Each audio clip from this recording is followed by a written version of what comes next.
we have a big thing about imposter syndrome and not feeling like, even if we are an expert in our own rights, not feeling like we've got something that's worth sharing with other people, although that other people would look down on, we'd be frowned on for sharing it, like we're trying to put ourselves across as an expert when we're not. And for reference, I don't think anybody's an expert on anything. I don't think there's any such thing. I think there's people who have more experience, who have a different thinking and different knowledge. I don't think there's any such thing as a true expert on anything. And I think it's much the same as posting on LinkedIn. You know, the reason people don't post on LinkedIn is they don't think they have anything valuable to add. And guilty, when I first started posting, didn't feel like you know, I came from a retail background and I'm posting about contact center relevant stuff.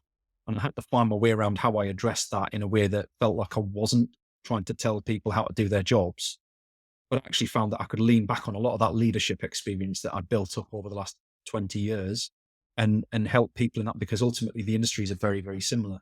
And I think, you know, my advice would be to anybody who's thinking about doing it, absolutely do it. Go all in, do it with both feet. Don't half-arse it. Just get involved and get it done. Because the moment you start doing it, it gets easier. That first post, the first podcast, the second post, actually no, I lie. Second podcast's harder. Because the first one, you don't know what you're getting yourself into. The second one, you know that nobody watched your first show.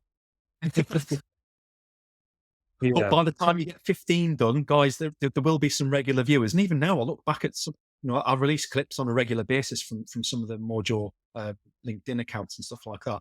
And I look and they get like very little sometimes in way of engagement or likes and things like that. But I don't do it for the likes and the engagement.